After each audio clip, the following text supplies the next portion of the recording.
Según un estudio de la Universidad Católica, las comunas de Petorca y La Ligua, ambas en la zona del Valle de la región de Valparaíso, son las que tienen mayor riesgo de sufrir desastres a propósito del cambio climático. A nivel urbano, Puente Alto, Copiapó son algunas de las que presentan más peligro. Vamos a saber más sobre este tema y para eso nos acompaña en CNN Chile uno de los autores de este estudio, Cristian Enríquez, investigador de la Universidad Católica y del Centro de Desarrollo Urbano Sustentable. Gracias por acompañarnos, Cristian. ¿Cómo estás? Buenas tardes, Macarena. ¿Por qué La Ligua y Petorca son las comunas que tienen más riesgos de sufrir las consecuencias del cambio climático? Bueno, esto se trata de un indicador de cambio climático que se calculó para todas las comunas del país, considerando 4 factores. Un factor de amenaza, que tiene que ver con la frecuencia de zonas de catástrofe que se han manifestado desde el año 77 hasta el 2003 en Chile, en términos de emergencia agrícola y en términos de zonas de catástrofe por razones climáticas.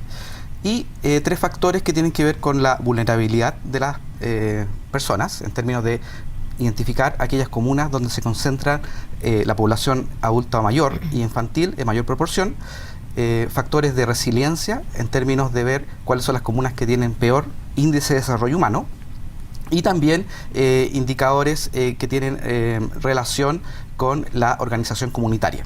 ¿Cuáles son las comunas que tienen mayor porcentaje de personas participando en organizaciones comunitarias? Y el tercer factor tiene que ver con la vulnerabilidad en medida en términos de pobreza, a través de la encuesta CASEN, y también a través de aquellas comunas que concentran una mayor cantidad de enfermedades respiratorias que se vinculan con el clima.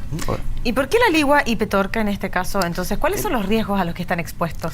En este caso se produce una conjunción de estos 4 factores negativos, por cierto, en esta zona, en estas 3 comunas, que es en verdad Petorca, La Ligua y Cabildo, que corresponden un poco a la provincia de Petorca en la región de Valparaíso, y básicamente se puede interpretar de que se conjugan 3 indicadores malos.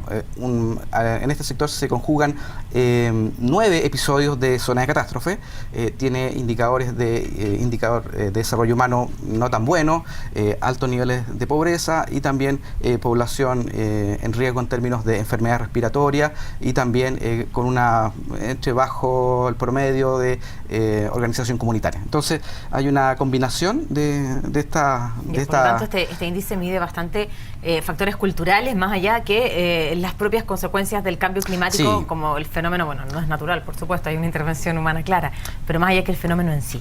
Claro, hay un indicador con un fuerte componente antrópico, por así decirlo, donde se le da peso importante a la exposición, a la vulnerabilidad y a la resiliencia, que son factores que cada vez más tienen mucha incidencia en enfrentar no solamente los riesgos ante el cambio climático, sino que también riesgos naturales en general. Se sabe que, por ejemplo, una comunidad organizada enfrenta mucho mejor un evento extremo que una población más desorganizada, ¿no es cierto?, que no pertenece a organizaciones de base. Se sabe que la población más pobre tiene menos recursos para recuperarse frente a una inundación, una aluvión. Se sabe también que una población con IDH bajo, que significa que tiene bajos recursos, que tiene bajo nivel educacional y que tiene problemas de salud, también puede enfrentar de peor forma un evento extremo como esto asociado al clima.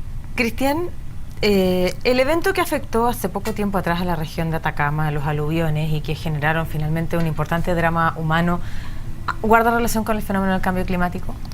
En estricto rigor no, pero están relacionados. Son fenómenos climáticos, evidentemente, que tienen que ver con las regularidades regionales que se dan en ciertas zonas del país.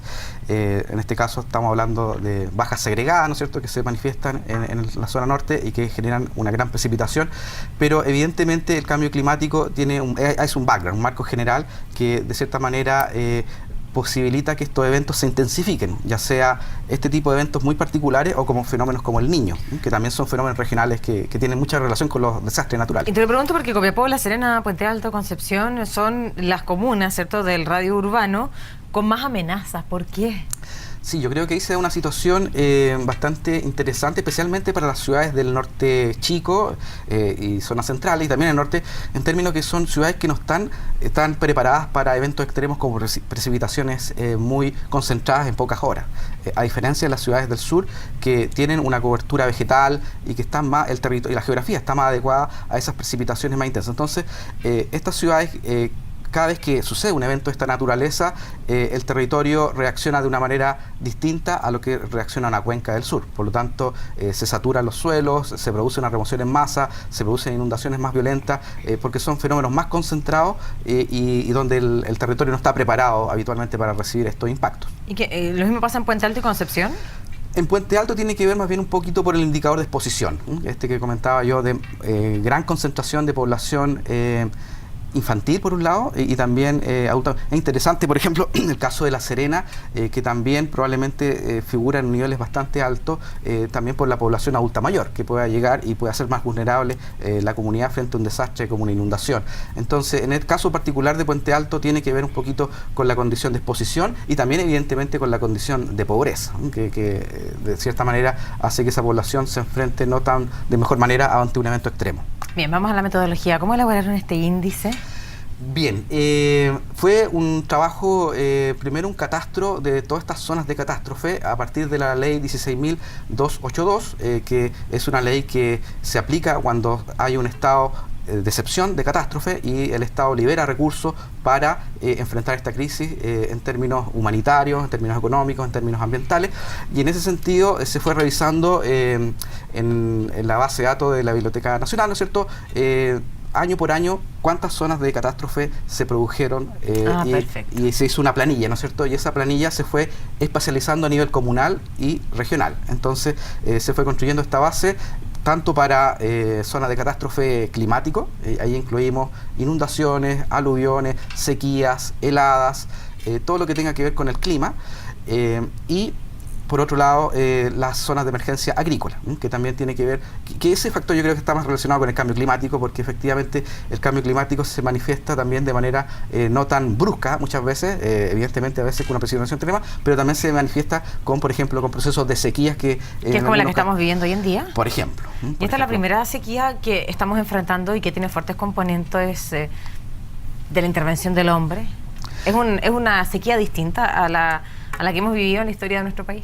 Por supuesto que tiene que ver un poquito con el uso de los recursos, de agua, pero fundamentalmente por la oferta que nos da la naturaleza, en este caso las precipitaciones. Y esas precipitaciones hemos visto que en los últimos años hemos estado experimentando un proceso de sequía más o menos permanente que ha hecho que, bueno, los embalses vayan retrocediendo, ¿no es cierto? Y estas comunas, por ejemplo, en particular Cabildo, La Ligua, son comunas que dependen mucho de la actividad agrícola, cultivo de palta, ¿no es cierto? Entonces, cuando hay un proceso de sequía prolongado, se produce estas zonas de emergencia, ¿cierto? Zonas de catástrofe que gatilla que se desencadene este decreto y se libere una serie de recursos.